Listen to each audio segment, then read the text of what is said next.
Seja muito bem-vindo a mais um Encontro com a Palavra. Iniciamos este curso com o estudo do livro de Gênesis.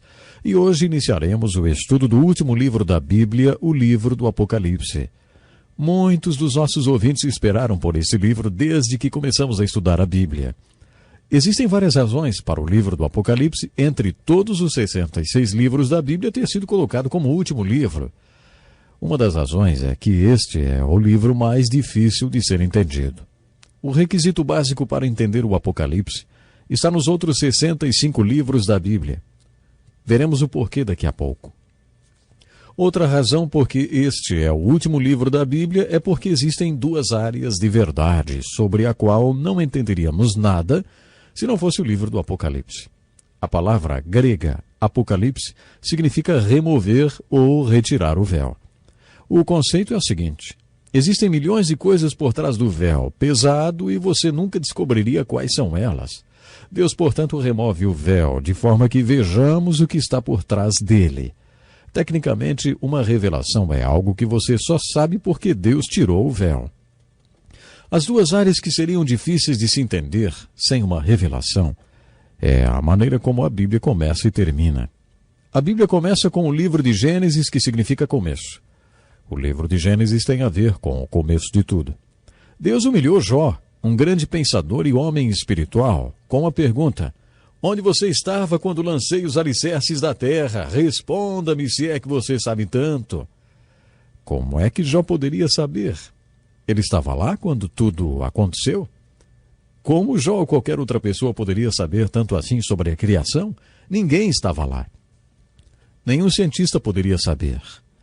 Para um cientista dar o seu parecer sobre um evento, ele tem que estar no local do evento, observar o fenômeno e fazer experimentos. A partir daí, ele pode tirar conclusões. A questão da criação, como um ato de Deus, foge do alcance de um cientista. Um filósofo pode filosofar a respeito do começo de tudo. Depois de um ano estudando filosofia, o curso foi concluído com a seguinte frase: eu não sei, você não sabe, ninguém sabe. Mas é inteligente pensar sobre isso. O filósofo dá sua opinião sobre a criação, reflete sobre o fenômeno e conclui com a visão agnóstica sobre o assunto. Ninguém sabe nada sobre isso, mas é bom pensar sobre o assunto. Tem uma pessoa que pode falar com propriedade sobre o assunto. Essa pessoa é o profeta que recebeu uma revelação da parte de Deus. Você pode dizer que não existe esse negócio de revelação. É aí que a fé entra. É sua opção crer que a Bíblia é uma revelação de Deus, ou que ela tem a revelação de Deus. Muitos creem que ela é uma revelação de Deus. A palavra revelação envolve todas as maneiras pelas quais um homem pode se comunicar com Deus.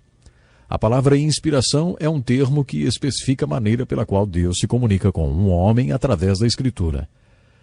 Nesse contexto, a Bíblia é tida como sendo uma revelação especial de Deus.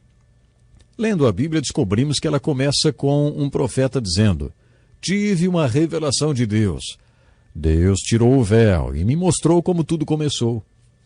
Se não fosse assim, nós jamais saberíamos como tudo começou. Se não fosse assim, nós jamais saberíamos. O mesmo se aplica ao fim de todas as coisas. O que vai acontecer? Como podemos conhecer o futuro? Só podemos conhecer o futuro se Deus nos revelar.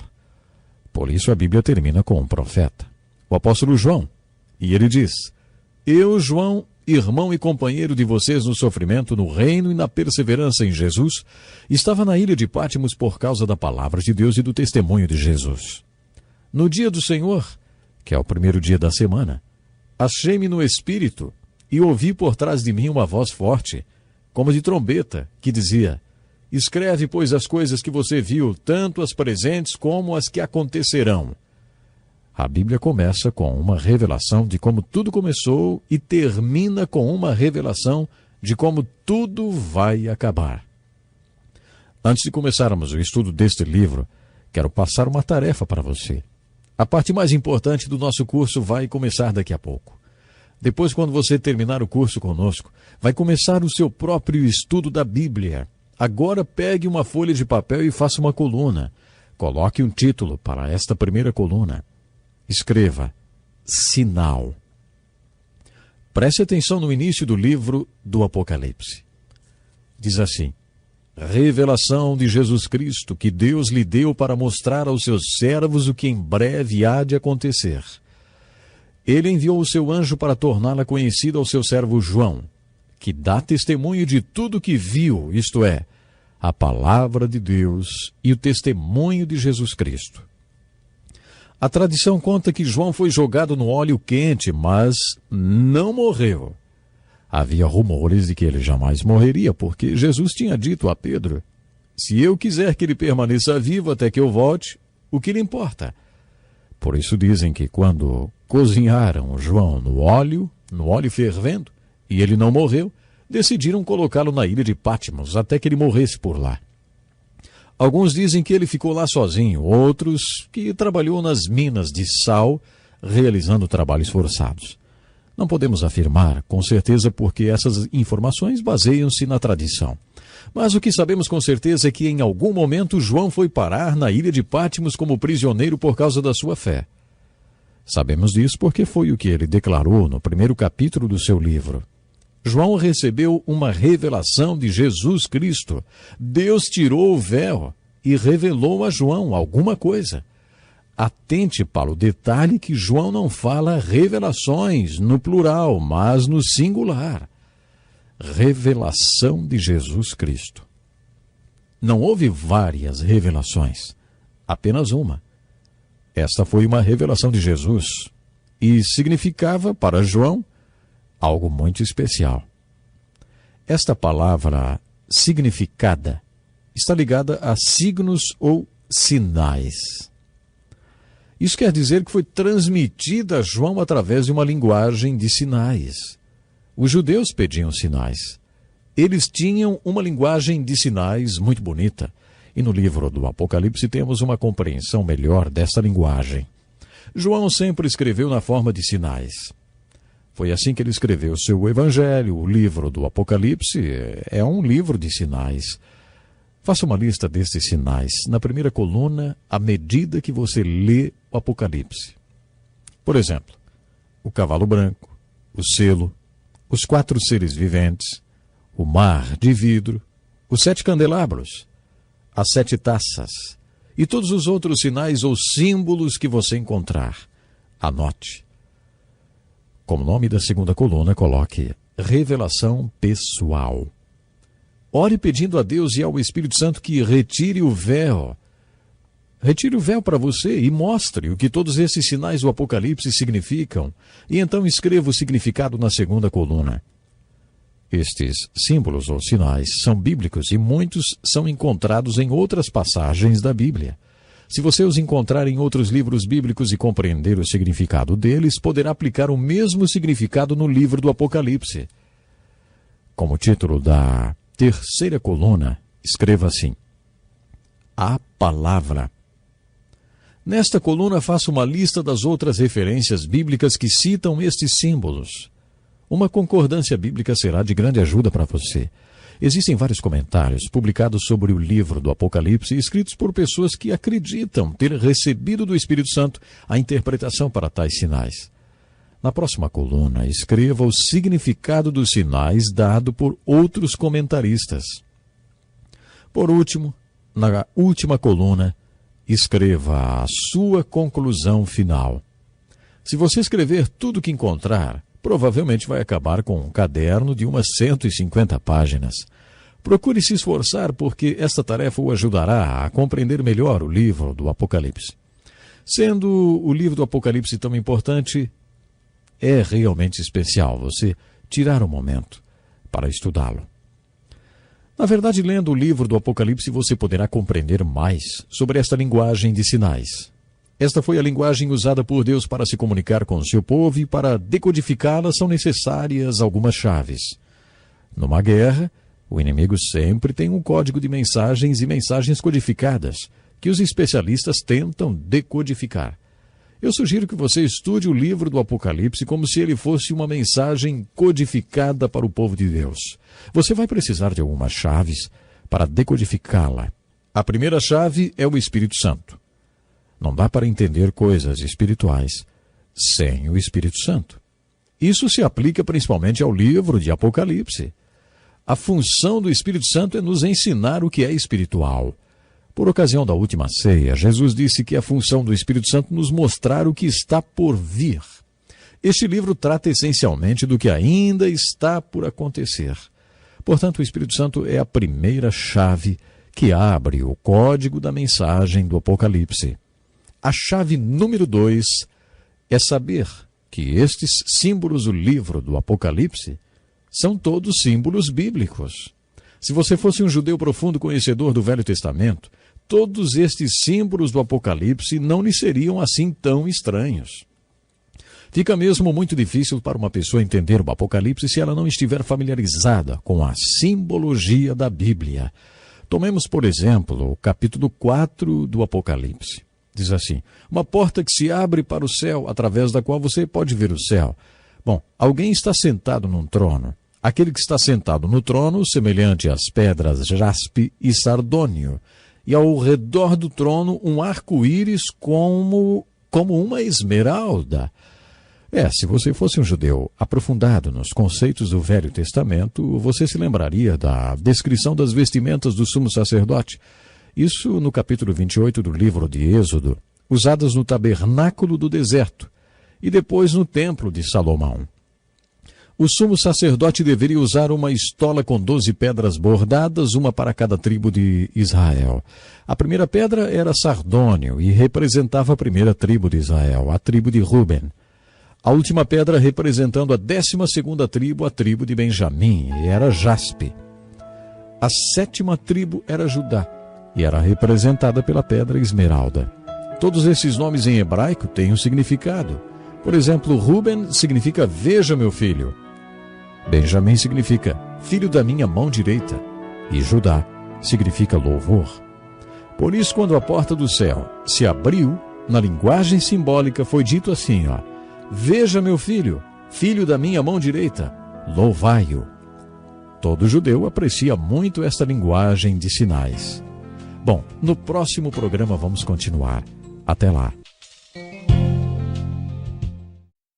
Seja muito bem-vindo a mais um Encontro com a Palavra.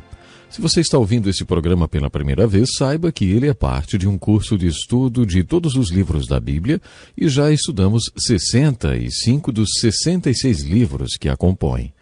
Hoje comentaremos sobre o último e talvez o mais difícil dos seus livros, que é o Apocalipse. E você é nosso convidado. O livro do Apocalipse é a revelação de Jesus Cristo.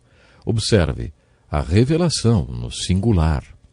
Esta revelação foi dada ao apóstolo João quando ele estava na ilha de Patmos e significada para João por um anjo. Quando falamos a palavra significada, nos referimos a signos, porque a mensagem da revelação de Jesus Cristo dada a João é uma mensagem para o povo de Deus em linguagem de sinais ou signos. É uma mensagem dada ao povo de Deus em códigos, e a única maneira do povo de Deus compreender essa mensagem é por meio de chaves que desvendam estes códigos. Já falamos sobre algumas dessas chaves e hoje falaremos sobre outras. Logo de início, quero dizer que nosso objetivo é fazer apenas uma introdução ao livro de Apocalipse no curto espaço de tempo que temos, um total de 7 programas. Futuramente faremos outro tipo de estudo mais analítico. O tipo de estudo que estamos fazendo agora é introdutório e oferece uma visão geral de cada livro da Bíblia, procurando mostrar como cada um deles se encaixa num todo. Esse estudo do Apocalipse visa dar uma visão geral deste livro e também mostrar como ele se encaixa com os outros 65 livros da Bíblia. No programa passado comentamos que a Bíblia começa com uma revelação sobre a qual não teríamos nenhuma informação se Deus não nos tivesse revelado. A palavra revelação tem o mesmo significado da palavra grega apocalipse, que significa remover o véu. A ideia é que existe uma verdade por trás do véu que você jamais descobriria se Deus não o removesse e não a revelasse. A primeira verdade que a Bíblia revela é referente à criação, ao começo de tudo. Como tudo começou, a Bíblia termina removendo outro véu e revelando outra verdade, a do futuro. Como tudo vai acabar? O que vai acontecer no fim de tudo? Sem uma revelação de Deus, jamais poderíamos saber a resposta. A frase "Eu sou o Alfa e o Ômega" aparece várias vezes no último livro da Bíblia. Seria a mesma coisa que dizer "Eu sou o A e o Z". A primeira letra do alfabeto grego é o Alfa e a última o Ômega. Portanto, dizer "Eu sou o Alfa e o Ômega" é a mesma coisa que dizer "Eu sou o início e o fim". Iniciamos nosso curso com o livro de Gênesis, que significa começo, e estamos no fim do nosso curso com o último livro da Bíblia.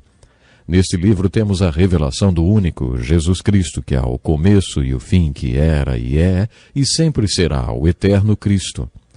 A revelação do começo e do fim está ilustrada para nós no 4º capítulo do Apocalipse. Entendê-la é uma das chaves para decodificar a mensagem deste livro. O livro do Apocalipse foi escrito numa linguagem de sinais, os símbolos. Quando estudamos os ensinos de Jesus, aprendemos sobre as parábolas, palavra composta por duas palavras gregas, balu, que significa jogar, e para, que significa ao lado de. A parábola é uma história ou ilustração jogada ao lado de uma verdade que tentamos ensinar. O que é um símbolo? Novamente vamos nos remeter ao grego para entender. Esta palavra também é composta pela palavra balo, que significa jogar. Só que agora vem acompanhada por um símbolo que significa do outro lado. Com o símbolo você tem uma ilustração ou uma história jogada do outro lado, com o objetivo de fazer você entender a verdade que está sendo ilustrada ou ensinada. O autor vai jogar estas ilustrações na nossa frente, diante das nossas mentes, para ilustrar uma verdade. O Apocalipse é um livro cheio de símbolos, verdades e ilustrações jogados diante das nossas mentes, porque o seu objetivo é revelar Jesus Cristo como ele era, como ele é e como ele sempre será. A primeira chave que mencionamos é o Espírito Santo.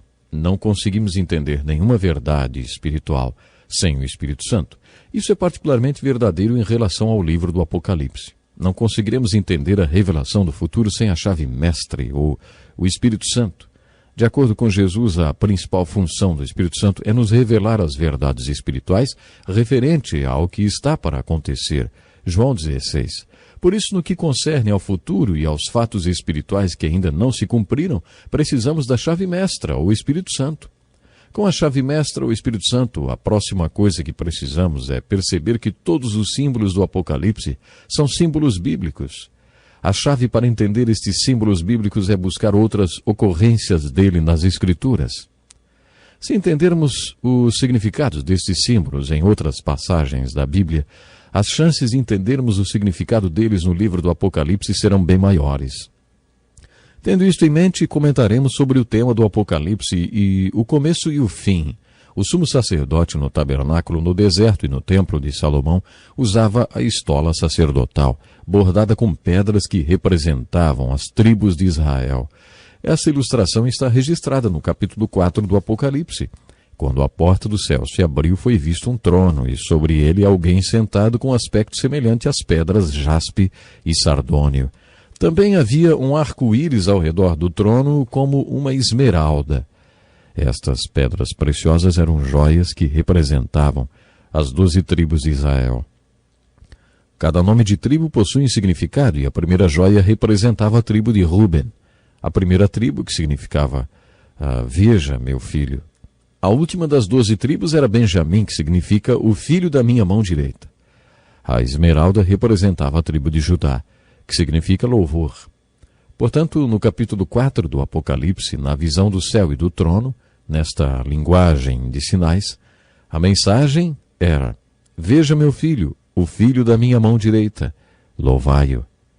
Nos capítulos 4 e 5 observamos um louvor e uma adoração muito bonitos, e que Deus, o Pai, transfere o centro da adoração no céu dele para seu filho, o Cordeiro, com a aparência de ter sido sacrificado. Deus está dizendo: adorem meu filho por causa do que ele foi, do que ele é e do que ele sempre será. Adorem meu filho. Estou explicando isso para mostrar que os símbolos do Apocalipse são símbolos bíblicos e que é importante conhecer o significado destes símbolos bíblicos. Volte para o capítulo 28 de Êxodo e leia a descrição da estola sacerdotal. Aí você poderá entender o que estes símbolos bíblicos significam quando ler o Apocalipse. Estas pedras preciosas mencionadas junto com aquele que está sentado no trono no céu são símbolos bíblicos. Como todos esses símbolos são bíblicos, você pode ver por que os livros da Bíblia foram organizados da forma que o livro de Apocalipse ficasse por último. O pré-requisito para compreender o Apocalipse é entender os outros 65 livros da Bíblia. É por isso que fico espantado quando um recém-convertido diz que o primeiro livro da Bíblia que ele quer ler é o Apocalipse. Geralmente eles acabam não entendendo nada e dá para saber por quê, né? Isso acontece não só porque esses símbolos são criptográficos, mas também porque o pré-requisito básico para entendê-los é entender toda a Bíblia. Por isso acho que a posição do livro do Apocalipse na Bíblia é a mais apropriada. Eu gostaria de exemplificar esta chave usando outros símbolos. Observe, por exemplo, os seguintes versículos, Apocalipse 1:4, 4:5 e Apocalipse 5:6, que mencionam os 7 Espíritos de Deus. Diz assim: João, às 7 igrejas da província da Ásia, a vocês graça e paz da parte daquele que é, que era e que há de vir, dos 7 Espíritos que estão diante do seu trono. Do trono saíam relâmpagos, vozes e trovões. Diante dele estavam acesas 7 lâmpadas de fogo, que são os 7 Espíritos de Deus. Depois vinha um cordeiro que parecia ter estado morto em pé no centro do trono, cercado pelos 4 seres viventes e pelos anciãos. Ele tinha 7 chifres e 7 olhos, que são os 7 Espíritos de Deus enviados a toda a terra. O que são os 7 Espíritos de Deus? Você já tinha ouvido falar dos 7 Espíritos de Deus? Aquelas pessoas que estudam os números na Bíblia afirmam que o número 7 significa perfeição ou plenitude.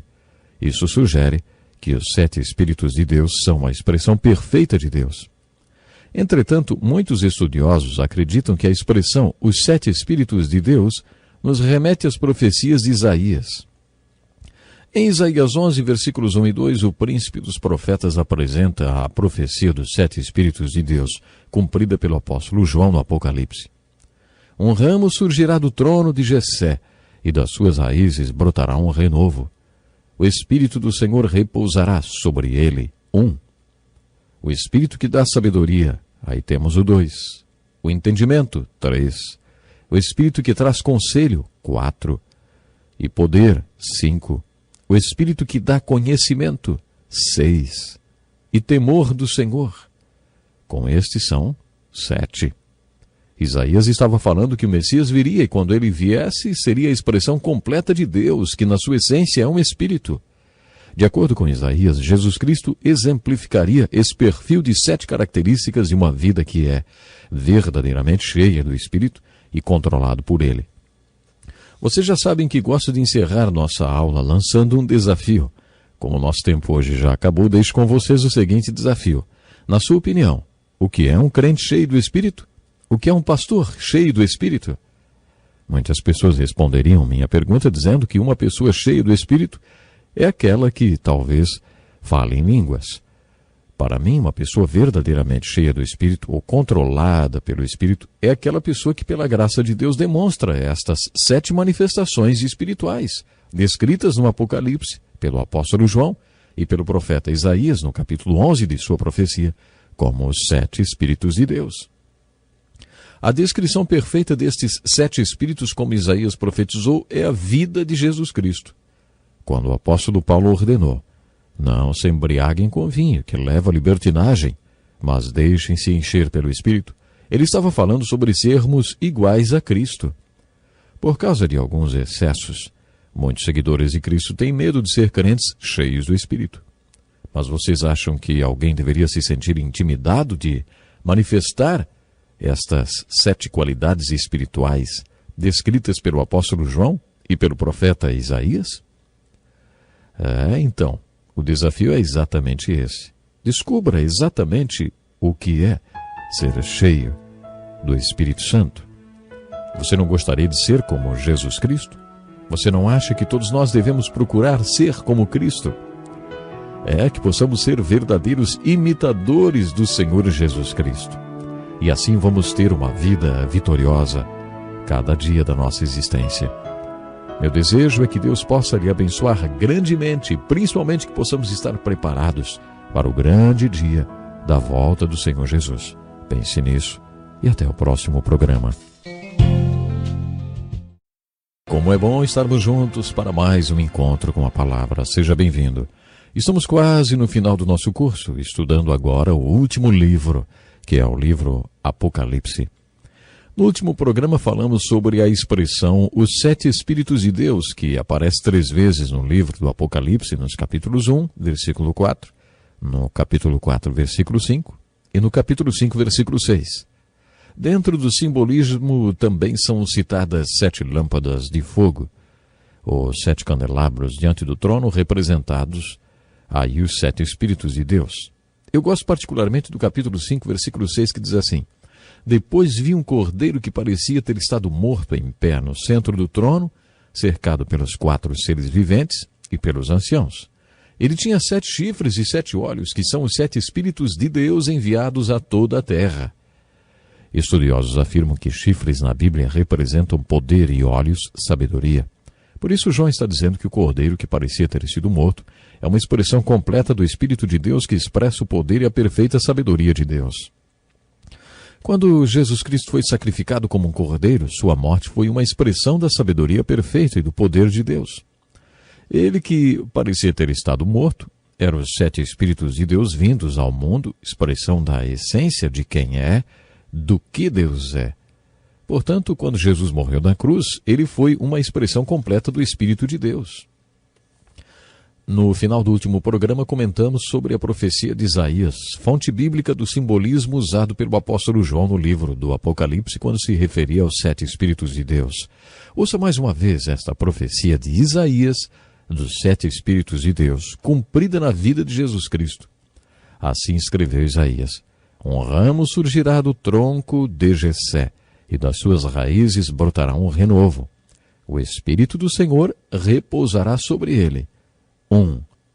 O Espírito que dá sabedoria. Temos aqui o Espírito 2. E entendimento. 3. O Espírito que traz conselho. 4. E poder. 5. O Espírito que dá conhecimento. 6. E o Espírito que dá temor do Senhor. 7. O Espírito do Senhor foi muito importante no ministério de Jesus. Cristo foi levado pelo Espírito para o deserto, para ser tentado. Ele voltou no poder do Espírito. Ele disse: O Espírito do Senhor está sobre mim, porque ele me ungiu para pregar boas novas. Certamente o Espírito do Senhor estava nele, sobre ele, e se expressando através dele. Jesus tinha o Espírito do conhecimento, significando que ele tinha o perfeito conhecimento da palavra de Deus.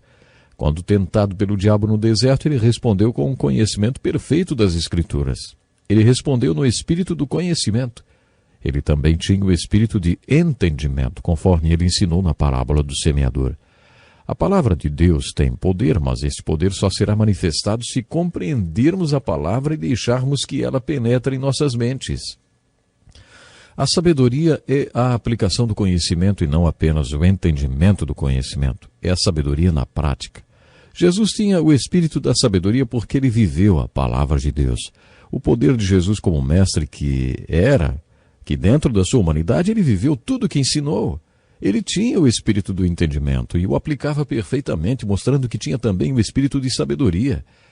Também o espírito do conselho é mencionado aqui, uma vez que Jesus compartilhava a palavra de Deus e sua aplicação com o povo. Jesus estava sempre conversando com alguém. A conversa junto ao poço com a mulher, com Zaqueu. Hoje chamamos isso de aconselhamento. Jesus aconselhava aquela gente. Quando a palavra de Deus é compartilhada, o seu conhecimento, entendimento, aplicação e conselho, então existe poder. Por isso Jesus manifestou o espírito de poder e depois o espírito de adoração. Jesus era certamente um homem de adoração e demonstrava ter o espírito de adoração. Observe quantas vezes no Novo Testamento encontramos citações contando que Jesus foi para o monte orar e adorar. Jesus gostava muito de fazer isso. E, na verdade, ele passava metade do tempo fazendo a obra de Deus e outra metade do tempo orando e adorando a Deus. Com frequência as pessoas me perguntam: você é cheio do Espírito? Minha resposta é: nem sempre. E você é?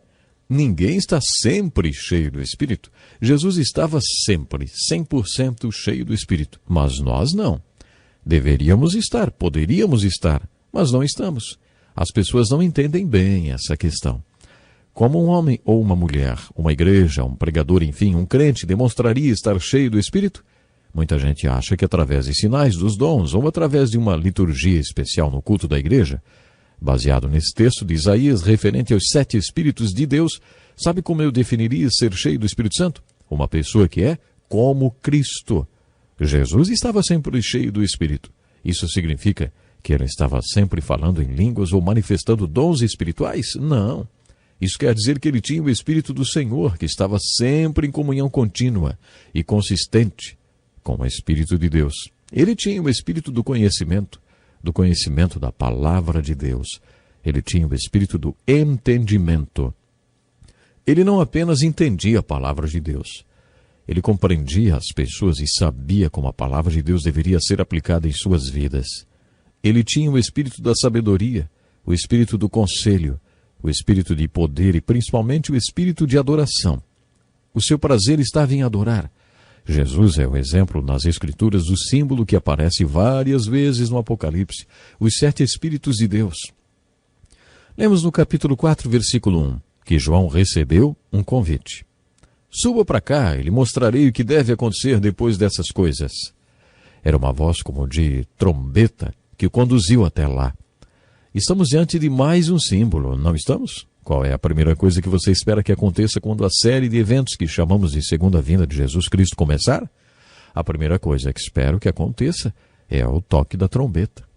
Adoro música e o som da trombeta, mas creio que nunca ouvi uma trombeta como a que ouviremos naquele dia, que dará início aos eventos que compõem a segunda vinda de Cristo.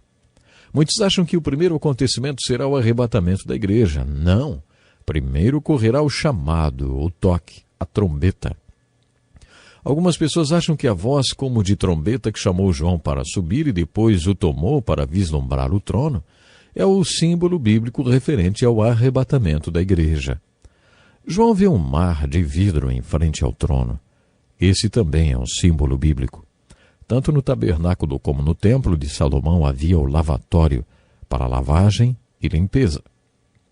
Você está lembrado que quando o sacerdote ia para o lugar santo, enquanto o pecador esperava do lado de fora, ele passava primeiro pelo altar da purificação, onde colocava o sacrifício do pecador, você se lembra?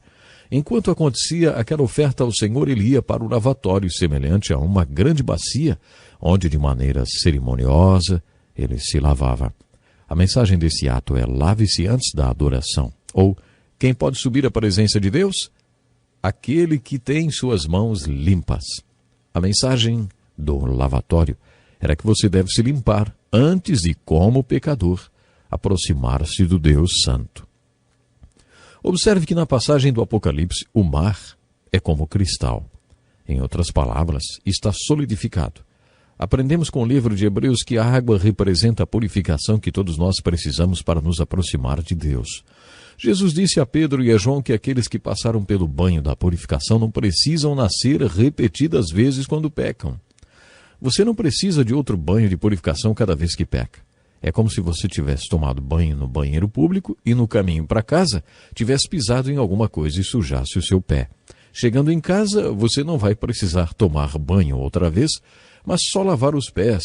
Então isso já o deixará limpo outra vez. Essa nova lavagem dos pés é representada pelo lavatório. Você não pode se aproximar do trono de Deus sem antes passar pelo lavatório. No Apocalipse, esta água do lavatório está solidificada, porque este vidro ou cristal representa uma purificação permanente. A purificação nunca é permanente nesta vida. Precisamos de purificação contínua. Quando Jesus lavou os pés dos apóstolos, disse a Pedro: olha, se eu não os lavar, você não terá parte comigo. Jesus quis dizer que não haveria comunhão entre eles. Ao que Pedro então respondeu: então, Senhor Jesus, não apenas lave os meus pés, mas também as minhas mãos e a minha cabeça. Ele já exagerou, né? Bom, mas esse era Pedro. Esta ideia de não ter comunhão comigo sem uma purificação contínua é ilustrada nas Escrituras através do lavatório. Não podemos nos aproximar de Deus sem passar pelo lavatório, sem a purificação contínua. Mas no livro do Apocalipse, ela é o mar de vidro, representando uma purificação completa e permanente, para sempre limpo. No capítulo 5 encontramos outro símbolo, um livro perfeitamente selado com 7 selos, e ninguém que conseguia abri-lo. Isso nos remete ao livro de Ruth. Você está lembrado que Boaz precisou assumir todas as dívidas de Ruth, as dívidas que Ruth tinha, e então trazê-la de volta casando-se com ela? Quando isso acontecia, as dívidas da mulher eram seladas num rolo, num livro. E o parente redentor não podia abrir o livro, o rolo, até que provasse estar habilitado para resgatá-la. Só depois disso ele saberia o quanto tudo lhe custaria.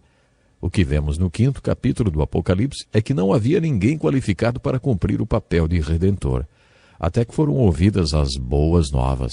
Não chore! Eis que o leão da tribo de Judá, raiz de Davi, venceu para abrir o livro e os seus 7 selos. Jesus quebrou os selos e abriu o livro.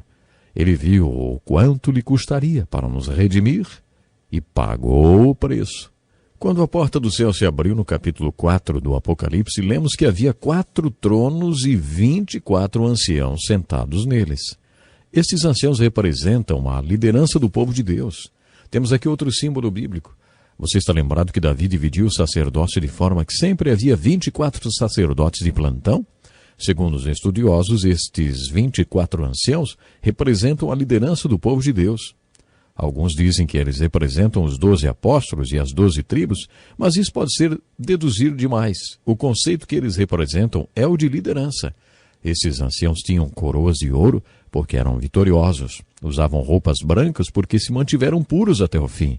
Tinham harpas, o que significa que eram adoradores. E tinham taças de ouro cheias de incenso, representando as orações do povo. Esses anciãos eram vitoriosos e se conduziram bem até o fim, porque eram adoradores e porque os santos estavam orando por eles. Esta é a chave para que tudo vá bem até o fim. Gosto de repetir para enfatizar. Todos esses símbolos são símbolos bíblicos. Procure entender o que eles significam no primeiro texto em que aparecem na Bíblia e depois você conseguirá entender os significados deles no Apocalipse. Programe-se para estar conosco no próximo encontro com a Palavra. Deus lhe abençoe de uma forma especial. Seja bem-vindo a mais um encontro com a Palavra. Este é o 4º programa dedicado ao estudo do último livro da Bíblia, a revelação de Jesus Cristo, o livro do Apocalipse. Entendemos que o último livro da Bíblia é uma mensagem em código de Deus para o seu povo, e para que essa mensagem seja compreendida, são necessárias algumas chaves que desvendem o código. A primeira chave é a chave mestra, o Espírito Santo. A segunda é entender que estes símbolos ou sinais no livro do Apocalipse são sinais bíblicos. Se você procurar a ocorrência do símbolo que aparece no Apocalipse em outras referências bíblicas e entender o significado naquele contexto, terá grandes chances, com a ajuda do Espírito Santo, de entender o seu significado também no livro do Apocalipse. A terceira chave que o ajudará a desvendar o código desta mensagem está relacionada com as características do Apocalipse. Este livro possui 22 capítulos. E é importante entender como eles estão organizados e como o livro está estruturado. Alguns dos nossos objetivos com este curso são o de mostrar com os livros da Bíblia como eles estão organizados. Dar uma visão geral de cada um deles, além de enfocar o tema central de cada livro.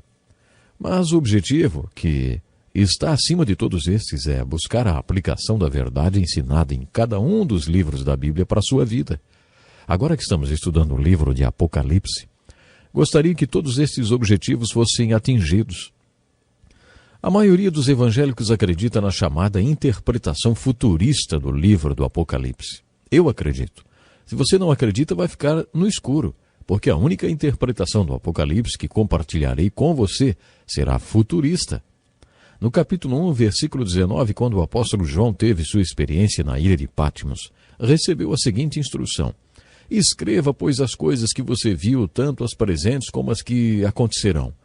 Este versículo nos mostra qual é a característica básica deste livro e estava ordenando que João escrevesse tudo o que viu. Esta experiência de João na ilha de Patmos foi impressionante. Todos os grandes homens de Deus na Bíblia tiveram uma experiência marcante com ele. Jacó lutou com um anjo. Enquanto Isaías tinha seus momentos devocionais no templo, houve um grande terremoto. Foi então que ele viu o rei sobre o altar. Isaías viu o Senhor. Podem acreditar, esses homens tiveram experiências tremendas com Deus. O primeiro capítulo do Apocalipse relata a experiência de João na ilha de Patmos durante o tempo em que esteve exilado por causa de sua fé. No dia do Senhor, que é o primeiro dia da semana, João foi levado pelo Espírito. A expressão levado pelo Espírito significa ele teve uma visão, conforme ele mesmo afirmou. Esta experiência de João é a essência do livro do Apocalipse. Este livro é um registro da revelação de Jesus Cristo para João na ilha de Patmos. Ele recebeu a ordem para escrever esta revelação para as 7 igrejas espalhadas na Ásia Menor. João relata sua experiência no primeiro capítulo do Apocalipse. Eu, João, irmão e companheiro de vocês no sofrimento, no reino e na perseverança em Jesus, estava na ilha de Patmos por causa da palavra de Deus e do testemunho de Jesus. No dia do Senhor achei-me no Espírito e ouvi por trás de mim uma voz forte como de trombeta que dizia: escreva num livro que você vê e envie a estas 7 igrejas: Éfeso, Esmirna, Pérgamo, Tiatira, Sardes, Filadélfia e Laodiceia. Voltei-me para ver quem falava comigo. Voltando-me, vi 7 candelabros de ouro, e entre os candelabros alguém semelhante a um filho de homem, com uma veste que chegava aos seus pés, e um cinturão de ouro ao redor do peito. Sua cabeça e seus cabelos eram brancos como a lã, tão brancos quanto a neve, e seus olhos eram como chama de fogo. Seus pés eram como o bronze numa fornalha ardente, e sua voz como o som de muitas águas. Tinha em sua mão 7 estrelas, e da sua boca saía uma espada afiada de 2 gumes. Sua face era como o sol quando brilha em todo o seu fulgor. Quando o vi, caí aos seus pés como morto. Então ele colocou sua mão direita sobre mim e disse: não tenha medo, eu sou o primeiro e o último. Sou aquele que vive. Estive morto, mas agora estou vivo para todo sempre.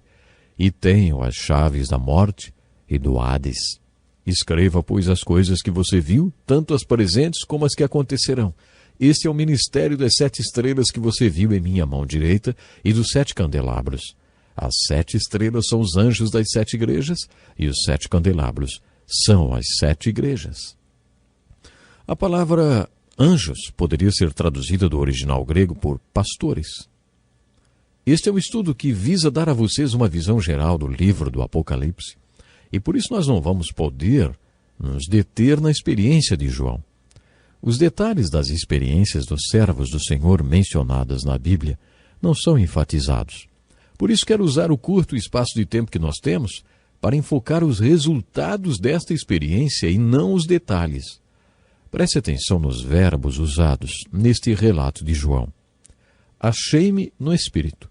Ouvi por trás de mim uma voz forte, como de trombeta. Voltei-me para ver quem falava comigo. Você não acha que a experiência de João é parecida com a experiência de Moisés diante da sarça ardente, que não era consumida pelo fogo? Ele disse: que impressionante! Pensou: por que a sarça não se queima? Vou ver isso de perto. Quando o Senhor viu que Moisés ia se aproximar para ver, ele se revelou para Moisés e falou com ele face a face, como se fosse de homem para homem. Poderíamos dizer que o simbolismo destes episódios é que o pré-requisito para ter uma experiência profunda com Deus é voltar-se para Ele, ir até Ele, aproximar-se. Peçam um pedido intenso, e lhes será dado. Busquem uma busca intensa, e encontrarão. Batam, e a porta lhes será aberta, pois todo o que pede recebe, o que busca encontra, e aquele que bate, a porta será aberta. João estava numa ilha. Não sabemos por quanto tempo ele ficou lá, mas ele se virou como Moisés fez no deserto. Ele se virou para ver de onde vinha aquela voz que falava com ele. Ele se virou e a voz falou. Observe os verbos que João usou para descrever o que aconteceu. Voltando-me, vi.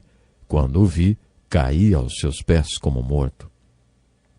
Todos que veem Deus, não importa se lutando com um anjo ou num redemoinho, ou num terremoto, ou no templo, não importa os detalhes, quando veem Deus, todos ficam sem palavras para se expressar e ficam impressionados com a majestade dele.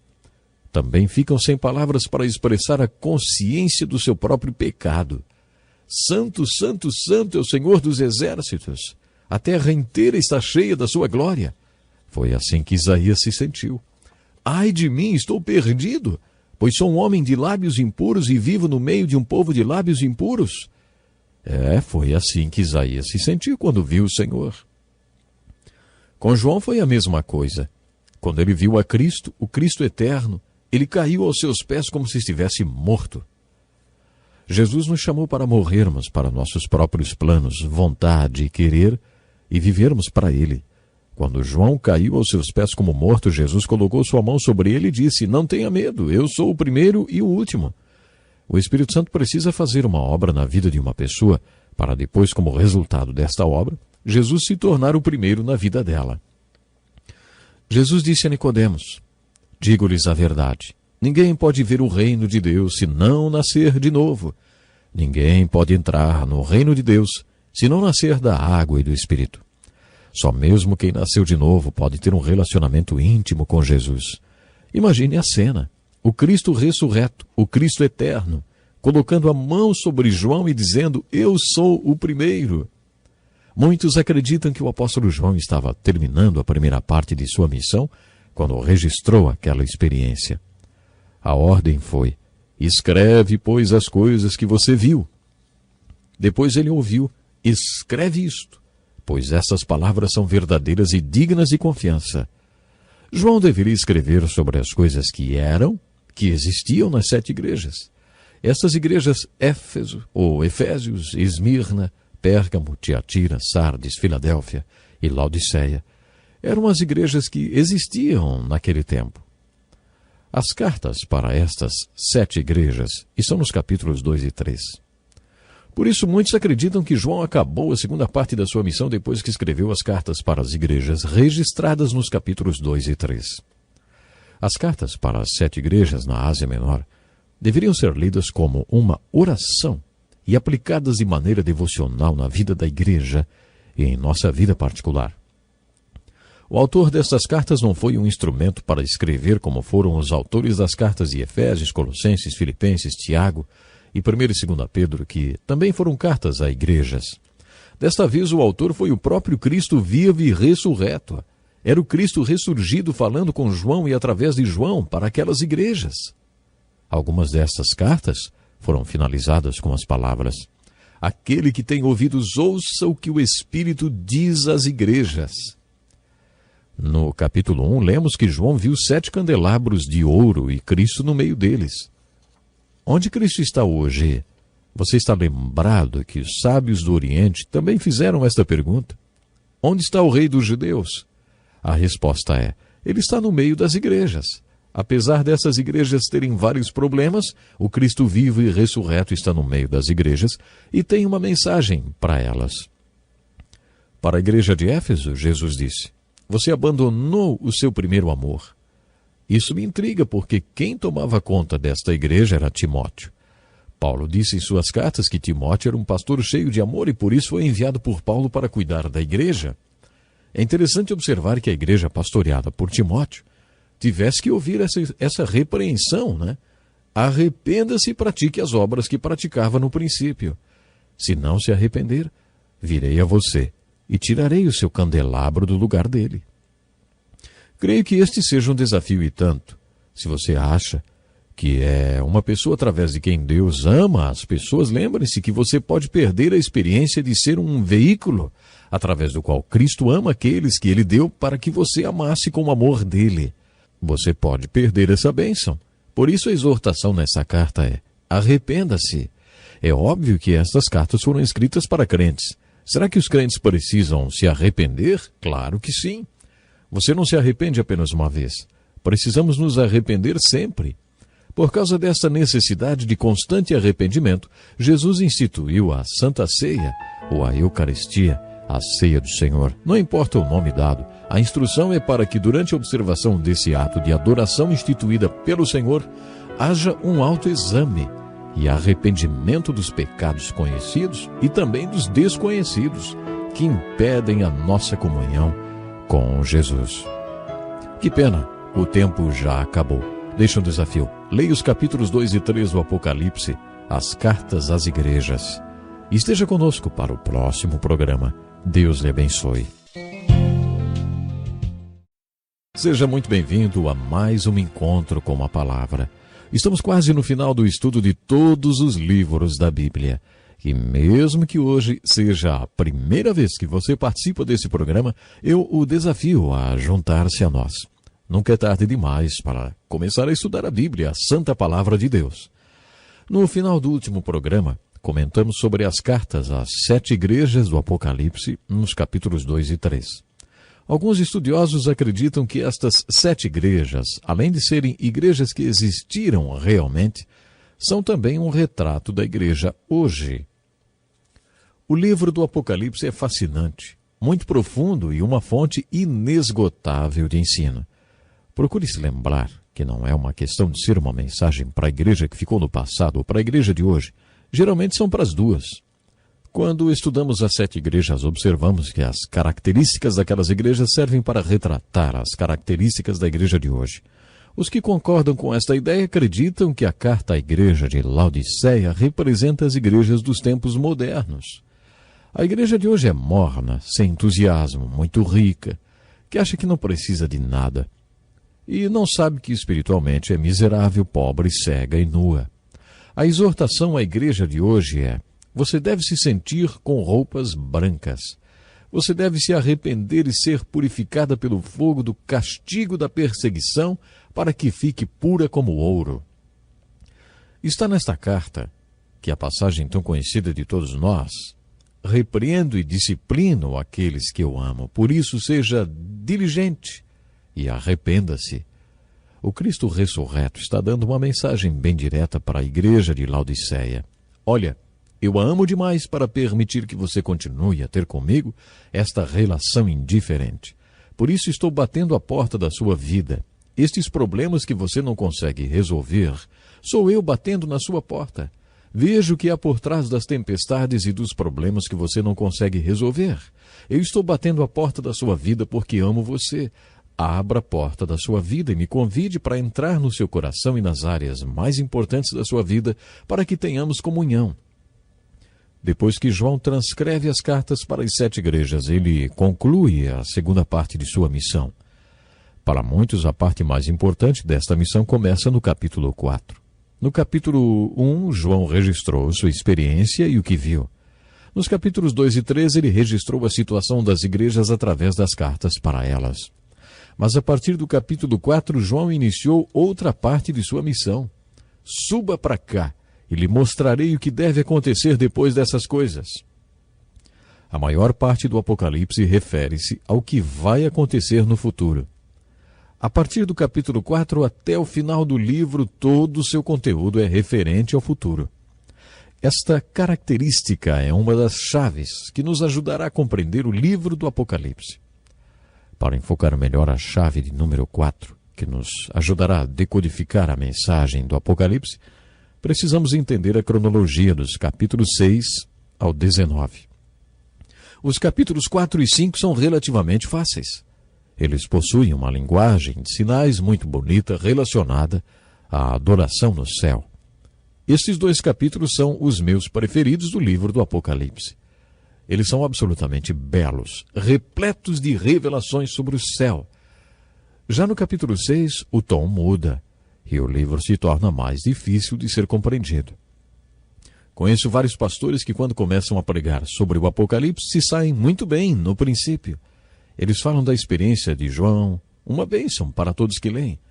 Depois falam sobre as cartas para as igrejas, sobre como são semelhantes às outras cartas às igrejas do Novo Testamento e como são repletas de aplicações práticas. Eles gostam de dissertar bastante sobre o capítulo 2 e 3.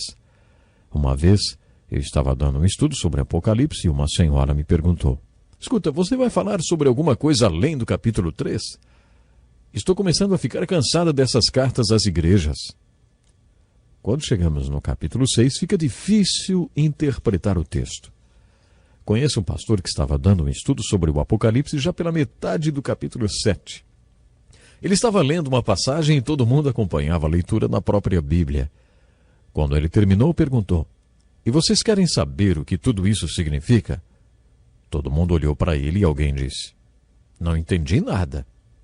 Achei tão franca a resposta. Realmente, depois do capítulo 6, é muito difícil interpretar esse livro. Peça ao Espírito Santo para ajudar você a interpretar essa parte difícil do Apocalipse. Procure entender a cronologia existente nos capítulos 6 a 19.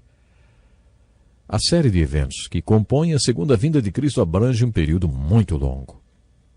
Existe muito tempo envolvido desde o primeiro acontecimento até o último. A duração desse tempo depende da interpretação e da ordem cronológica que você adota.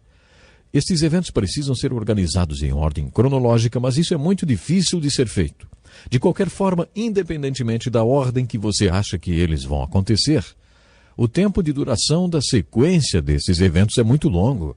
Dentro deste leque de eventos que compõem a segunda vinda de Cristo existe a chamada Grande Tribulação, que durará 7 anos e constitui-se um dos eventos mais rápidos. Jesus falou no Sermão do Monte das Oliveiras, em Mateus capítulo 24 e 25, sobre uma grande tribulação. Porque haverá então grande tribulação como nunca houve desde o princípio do mundo até agora, nem jamais haverá. Se aqueles dias não fossem abreviados, ninguém sobreviveria, mas por causa dos eleitos, aqueles dias serão abreviados. Houve períodos na história da igreja que o sofrimento foi tão grande que alguns pensaram que já era grande tribulação. Talvez se você tivesse passado por alguma guerra, rodeado de fome, perseguição e matança, você também acharia que estava vivendo a grande tribulação. Mas quando Jesus descreveu a grande tribulação, ele afirmou que se aqueles dias não fossem encurtados milagrosamente, não sobreviveria ninguém. Você já assistiu a algum filme que tenta retratar o fim do mundo? Eu vi o filme The Day After. Este filme tenta retratar o que seria um holocausto termonuclear. Poderíamos dizer que este filme dá uma ideia da grande tribulação. A grande tribulação é o assunto dos capítulos 6 a 19 de Apocalipse. Alguns estudiosos acreditam que ela durará 7 anos. Os capítulos 6 a 19 enfocam este período. A grande tribulação está ilustrada nesta parte do Apocalipse através dos julgamentos. No capítulo 6, lemos sobre a abertura do primeiro selo. E toda vez que um selo é aberto, um julgamento terrível e impressionante acontece. Depois acontecem os julgamentos das trombetas. 7 trombetas, e isso quer dizer que é um julgamento completo e perfeito. Cada vez que uma trombeta toca, acontece um julgamento. Os selos são abertos no capítulo 6, as trombetas tocam nos capítulos 8 e 9. Depois, no capítulo 16, temos 7 taças e todas elas derramam. Cada vez que uma taça derrama, mais um julgamento acontece. Há muitas razões porque parte do Apocalipse é difícil de ser entendido pela maioria das pessoas. Ele pode ser difícil para algumas pessoas porque é assustador e nós não gostamos de ler sobre um futuro assustador. Ai, ai, ai. É isso que ouvimos com todos esses julgamentos. Ai, ai, ai. O Apocalipse não ajuda a combater a depressão. Por favor, não recomende a leitura do Apocalipse para ninguém que esteja sofrendo de depressão. Este não é um livro muito animador. Um dos fatores que dificultam a leitura do Apocalipse é saber se estes 3 tipos de julgamentos dos selos, das trombetas e das taças são 3 períodos distintos de julgamento. Eles são consecutivos, mas separados? Será que estes períodos de julgamento vão piorando? Difícil afirmar. Eu pessoalmente acho que os julgamentos são consecutivos e que ficarão mais intensos no decorrer dos 7 anos de duração da grande tribulação. Se você acha que está complicado, agora é que as coisas começam a ficar difíceis. Há informações ou comentários sobre os 3 tipos de julgamentos, sobre a descrição deles. Os capítulos 7, 10 a 15 e 17 a 19 não estão em ordem cronológica. Imagine que você, que não é muito familiarizado com óperas, assista à apresentação de uma ópera. Imagine que você receba o programa da ópera e descubra que ele está totalmente fora da ordem cronológica, ou ainda que o programa não tenha nada a ver com a ópera em si. Você procura a programação do primeiro ato, mas ela está no lugar do terceiro ato, ou talvez errado, esteja relacionado ao segundo ato, enfim. Você não acha que deste jeito ia ficar bem difícil de entender qualquer coisa dessa ópera? Pois é justamente com algo assim que você vai se deparar no estudo dos capítulos relacionados aos julgamentos. Preste atenção na ilustração que o teólogo Charles Ryrie fez desta parte do livro do Apocalipse. Imagine que você esteja participando de um jantar no qual um homem comece a contar uma história da viagem de férias que fez com sua mulher 7 anos atrás. Você sabe que as mulheres são muito melhores contadoras de histórias do que os homens, não sabe? Ele começa dizendo que foi na 2ª semana de julho, e ela interrompe. Ei, não, pode ter sido na 2ª semana de julho, porque sua mãe quebrou a perna na 2ª semana de julho, lembra? Ah, foi na 1ª. O homem, muito paciente, continua a narração. Mas como a mulher sabe contar a história melhor do que ele, ela continua interrompendo para acrescentar uma informação e outra, e na maioria das vezes, fora da ordem dos acontecimentos. Só quando os dois terminam de contar tudo é que você entende a história toda. É mais ou menos isso que acontece nesses capítulos do Apocalipse. Há 3 julgamentos, provavelmente todos relacionados com a grande tribulação. Entre um julgamento e outro, há o acréscimo de detalhes, que não são relatados na ordem cronológica. Se você estiver avisado disso, não vai se confundir tanto durante a leitura. Mas sabendo disso, em posse da chave mestra, o Espírito Santo, é possível que você encontre a espinha dorsal do texto dos 3 julgamentos. A seguir, vá montando o quebra-cabeça, acrescentando os comentários e pedindo ao Espírito Santo que mostre a você onde cada um dos comentários se encaixa. Existem algumas razões porque o texto que começa no capítulo 6 e vai até a metade do 19 é considerada a parte mais difícil de ser compreendida. Mas esta parte do livro do Apocalipse não é impossível de ser entendida. Minha oração é que com a chave mestra, o Espírito Santo, e esta visão que compartilhei com você, revelada a homens santos de Deus, ajudem você a compreender a parte mais difícil do livro do Apocalipse. Continuaremos o estudo deste livro no próximo programa. Então, até lá, Deus lhe abençoe de uma forma especial e vamos nos preparar para a vinda do Senhor Jesus. Seja muito bem-vindo a mais um encontro com a palavra. Para algumas pessoas, os últimos programas parecem ser o fim de uma longa jornada.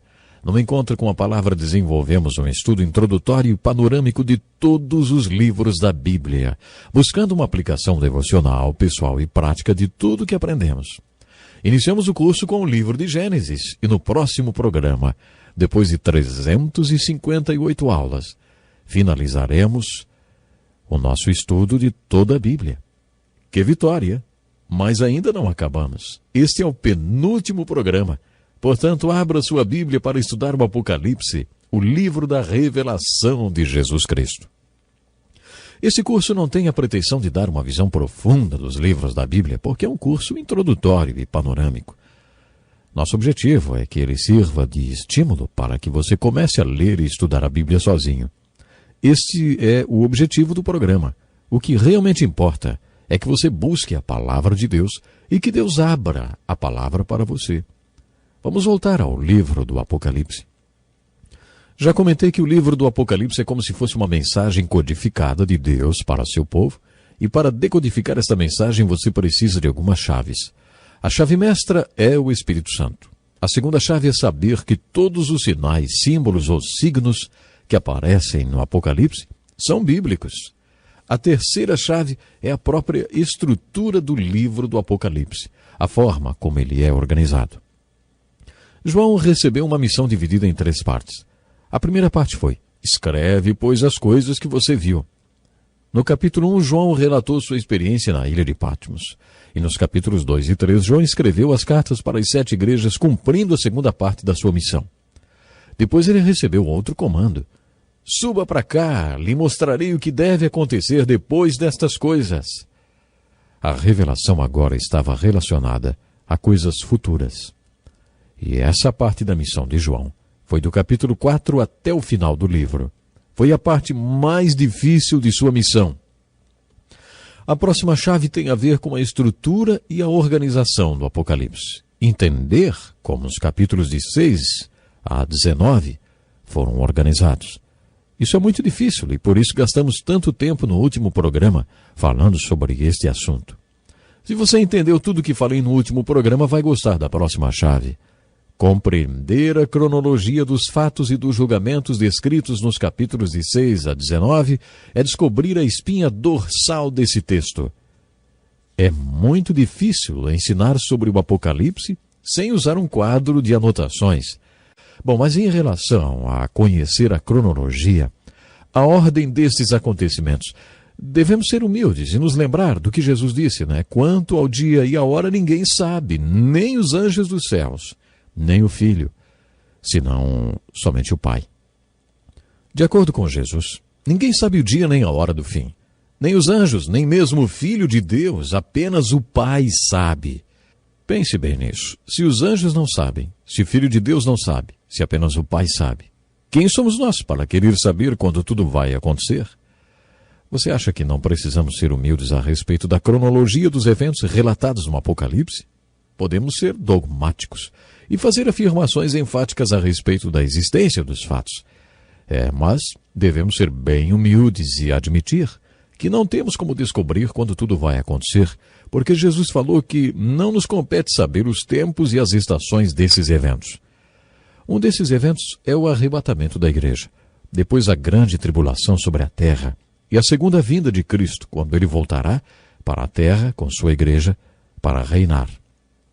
Muitos acreditam que o reino de Jesus sobre a terra durará mesmo 1000 anos. Qual é sua posição teológica a esse respeito? Você é pré-milenista e acredita que Cristo vai voltar antes do reino milenar? Ou você é pós-milenista e acredita que Jesus voltará no final do milênio? Bom, antes da Primeira Grande Guerra, as pessoas acreditavam que o mundo seria cada vez melhor, até que começasse o reino. Mas isso foi antes da Primeira Guerra, da Segunda, da Guerra da Coreia, da Guerra do Vietnã, Guerra do Golfo, e de todas as guerras quentes e frias e dos rumores de guerra. A visão pós-milenar é mais aceita hoje, porque todo mundo vê que as coisas não estão ficando melhores com o tempo. Agora, se você não acredita que o milênio vai acontecer, então você é amilenista. Devemos ser humildes e não ficar deduzindo quando exatamente os eventos descritos no Apocalipse vão acontecer. A chave número 6 é ler o livro do Apocalipse a fim de adorar e não de entender. Isso é muito importante. Existe uma promessa para aqueles que leem esse livro e permanecem nos seus ensinos. Há muitas coisas difíceis no livro do Apocalipse, mas há coisas fáceis de serem entendidas, principalmente as cartas às igrejas, que são tão fáceis de serem aplicadas na nossa vida e na vida da igreja como qualquer outro texto do Novo Testamento. Por outro lado, outras coisas não conseguimos entender, mas devemos obedecê-las da mesma maneira. Procurando ser consistente com o objetivo deste curso, procure ler o livro do Apocalipse, buscando a aplicação pessoal e prática desse livro. Qual é o seu objetivo ao estudar o último livro da Bíblia, hein? Será que é para ser um especialista no Apocalipse? Sabemos que todos os símbolos deste livro podem ser interpretados porque o anjo explicou a João que cada um deles tinha um significado. Pense nisso. Gostaria de ser um mosquitinho para ver o anjo explicando a João o significado de todos estes símbolos. É claro que deve ter sido uma experiência e tanto para aquele profeta. Tanto foi que 2 vezes, uma no capítulo 19, versículo 10, e outra no capítulo 22, versículo 8 e 9, João caiu aos pés do anjo e adorou aquele que interpretou todos os símbolos para ele. Fica fácil entender por que João quis adorar o anjo que o ajudou a entender este livro. O anjo disse: "Não faça isso. Sou servo como você e seus irmãos, os profetas, e como os que guardam as palavras deste livro. Adore a Deus." O Evangelho de João é todo dedicado a dizer quem é Jesus. Mas, de acordo com este anjo, o Evangelho de João não é o único livro da Bíblia a falar sobre Jesus Cristo. Como já destaquei várias vezes, Jesus abriu as Escrituras para os apóstolos quando lhes disse, no capítulo 24 de Lucas, que tudo que foi escrito na lei, os profetas e os salmos, tudo converge para ele. A Escritura foi um livro fechado para os apóstolos até que Jesus compartilhou a revelação do livro santo com eles. A Escritura se abriu para os apóstolos quando Jesus lhes contou que ele é o propósito e o espírito de toda profecia A mesma verdade que este anjo estava compartilhando com João e que serviu como uma chave para a compreensão do último livro da Bíblia e de todos os seus outros livros também. Vocês não acham que esta é uma ótima descoberta a respeito das profecias? Poderíamos achar que João tinha compreendido toda a mensagem, mas um pouco mais tarde, no capítulo 22, a gente lê o seguinte, ó. Eu, João, sou aquele que ouviu e viu estas coisas. Tendo-as ouvido e visto, caí aos pés do anjo que me mostrou tudo aquilo para adorá-lo. Mas ele me disse, não faça isso, sou servo como você e seus irmãos, os profetas, e como os que guardam as palavras deste livro. Adore a Deus. Isso determina claramente o propósito da leitura do Apocalipse, que absolutamente não é entender, mas ver Jesus. Por isso, adore o Jesus que você vê e adore a Deus. Caia com o rosto em terra, como João fez no primeiro capítulo do Apocalipse, e adore a Deus. Adore a Deus e não a interpretação sobrenatural, profunda e bela da linguagem de sinais da revelação de Jesus Cristo. Quem pode dizer que é um especialista no livro do Apocalipse? O propósito da leitura deste livro não é formar doutores no livro do Apocalipse, mas ver Jesus, que é o espírito e o propósito de toda a profecia, e depois adorar a Deus. Deixe que o Apocalipse aumente o seu temor e adoração a Deus. Esta é a sexta chave que o ajudará a entender o Apocalipse. A chave número 7 é fazer a você mesmo a pergunta: por que Deus revelou estas coisas a respeito do futuro? Por que Deus remove o véu? Por que Deus nos revelou como foi a criação? Não foi porque Ele nos devia alguma explicação. Deus não precisa prestar conta a nós sobre o que vai acontecer. Ele não tem de nos informar o que vai acontecer no futuro para que tudo aconteça. Afinal, por que Deus no livro de Gênesis nos contou como foi a criação e como vai ser o futuro no livro do Apocalipse? Observe isso. Por toda a Escritura, encontramos informações sobre o futuro que nos desafiam a viver uma vida santa e de temor a Deus, uma vez que tudo ao nosso redor vai ser consumido. Jamais se renda, meu irmão. Jamais admita a derrota. Continue trabalhando firme na obra do Senhor, porque o seu trabalho não será em vão.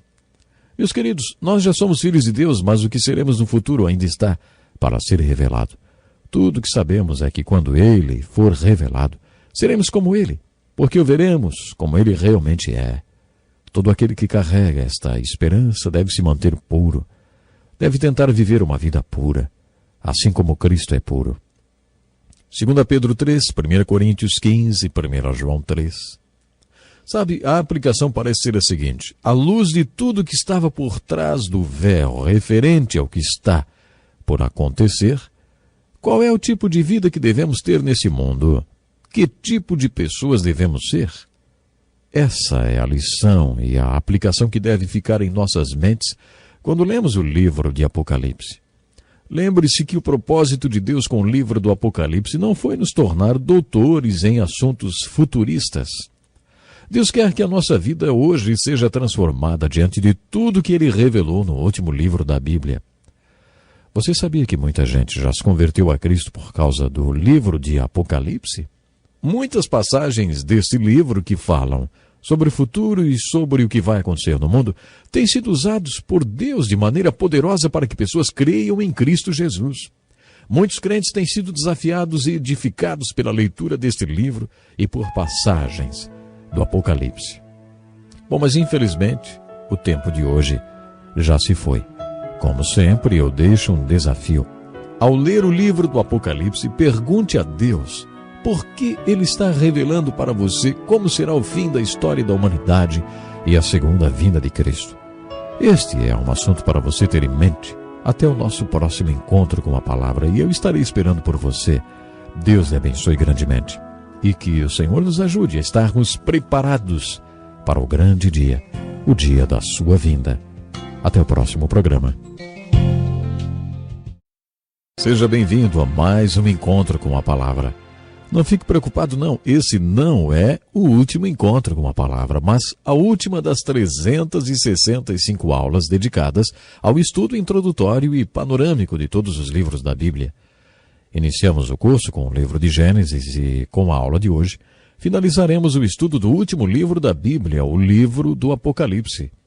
Gostaria de agradecer a todos que têm participado assiduamente dos nossos programas.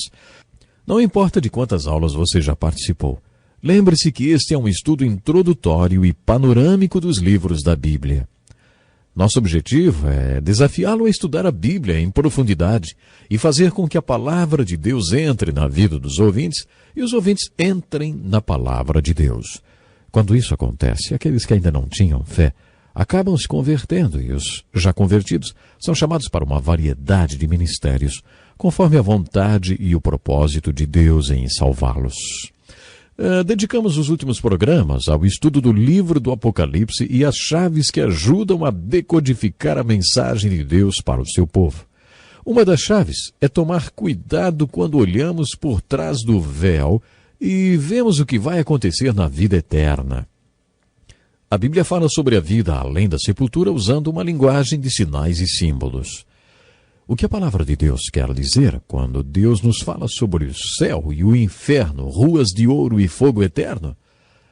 Afinal, o que tudo isso significa? Se Deus não nos revelar como será a vida eterna, não temos como descobrir. Não temos nenhuma informação sobre como será a vida eterna, porque não temos nenhuma comunicação com essa dimensão da vida. Jesus esteve lá e voltou para que pudéssemos saber como é. Mas ele teve de usar símbolos, porque afinal, nunca fomos lá e não temos nenhuma referência para nos ajudar a entender o mundo além da sepultura, no céu ou no inferno. Se você quer realmente saber como vai ser a vida no futuro, não estude o livro do Apocalipse com uma ideia pré-concebida. Vamos supor que alguém que você sabe que não tinha fé já tenha ido para outra dimensão.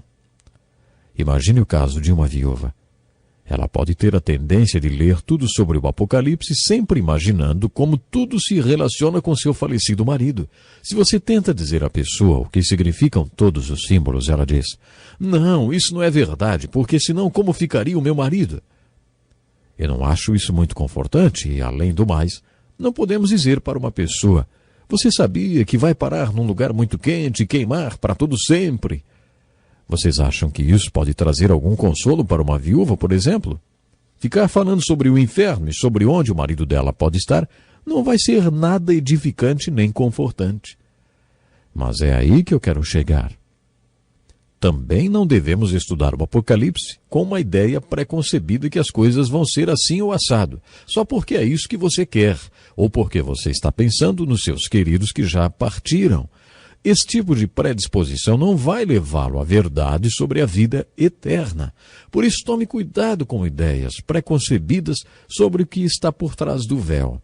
Antes de qualquer coisa mais, quero te fazer um convite. Se posicione diante do véu com a mesma atitude de Samuel. Ele diz: "Fala, Senhor, pois o teu servo está ouvindo." Peça a Deus para mostrar a você o que está por trás do véu e procure se livrar de qualquer ideia pré-concebida. Meus dois capítulos preferidos são o 4 e o 5. Nos dois, o versículo 9 é importante. Nesses capítulos, observamos que tudo que é mencionado está posicionado ao redor do trono, que ocupa o lugar central no céu. O cordeiro de pé junto ao trono.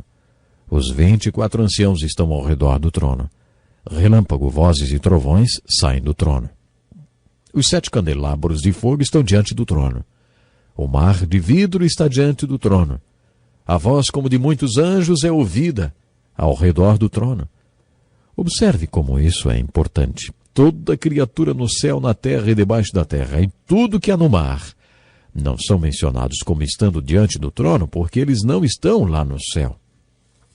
Ouça um trecho destes capítulos, diz assim: "Depois ouvi todas as criaturas existentes no céu, na terra, debaixo da terra e no mar, e tudo que neles há, que diziam: Aquele que está sentado no trono e ao Cordeiro sejam o louvor, a honra, a glória e o poder para todos sempre." assim como todo mundo no céu. Eles também estão adorando o Cordeiro, mas não estão ao redor do trono. Isso é muito importante. Paulo diz no 2º capítulo de sua carta aos Filipenses assim: para que ao nome de Jesus se dobre todo o joelho nos céus, na terra e debaixo da terra, e toda língua confesse que Jesus Cristo é o Senhor, para a glória de Deus Pai. Muitos podem dizer: então quer dizer que no final todo mundo se salva.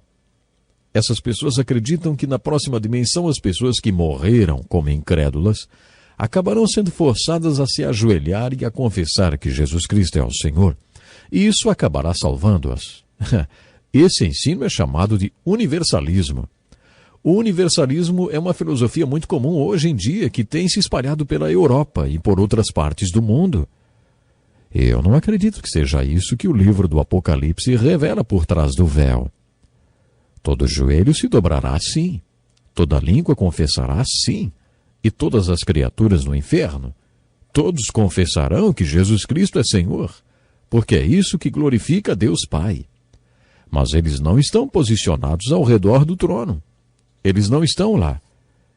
Esta verdade é impressionante. Estes 2 capítulos retratam um cenário muito bonito. Imagine todas essas multidões, eles cantavam um cântico novo. Eu gosto muito de música. O povo de Deus sempre foi marcado pela música usada para expressar o inexprimível. Quando os filhos de Israel atravessaram o Mar Vermelho, cantaram o cântico de Moisés numa explosão de alegria. Esta era a única forma de expressar todo o júbilo que estavam sentindo. Davi conta que Deus nos deu o milagre da música para que pudéssemos louvá-lo. Sempre passamos pelas suas portas com ações de graça e nos seus átrios com hinos de louvor, porque é impossível estar diante de Deus e não louvá-lo. Cantar na presença de Deus é um ato involuntário. Acho que Deus nos deu o dom da oração e o louvor do céu para que possamos expressar aquilo que seria inexprimível com a nossa oração comum. Mas estas não são as únicas maneiras que temos para manifestar um louvor inexprimível. Quando você chegar no céu, ao redor do trono, não vai ouvir a música dentro dos padrões que conhecemos hoje em dia. Deus vai nos dar um cântico novo. Eu amo música. E mal posso esperar para experimentar esse tipo de música na vida eterna e cantar de uma maneira ainda desconhecida por todos, que expressará o inexprimível. A verdade mais impressionante a respeito do Apocalipse é que existem 2 possibilidades: o céu ou o inferno. Os símbolos mais bonitos conhecidos pela mente humana são usados para descrever o céu, e os mais terríveis para descrever o inferno. Os meus 2 capítulos preferidos descrevem santos ao redor do trono de Deus cantando um cântico novo. Isto é lindo. Ao mesmo tempo, há pecadores saudando o Cordeiro que está no trono, mas eles o estão saudando lá do inferno e não do céu. Isso é impressionante. Deus iniciou seu diálogo com o homem no livro de Gênesis, capítulo 3, com a pergunta: onde está você? Onde você está nesse momento? Deus nos ama e começa seu diálogo conosco perguntando: onde está você? Um dia estaremos num lugar para sempre. Seremos santos cantando um novo cântico ao redor do trono de Deus no céu, ou seremos pecadores saudando o Cordeiro lá do inferno. Estaremos num desses 2 lugares. E como Deus nos ama tanto, Ele pergunta hoje, onde está você? Porque onde você está hoje determinará onde você estará na eternidade.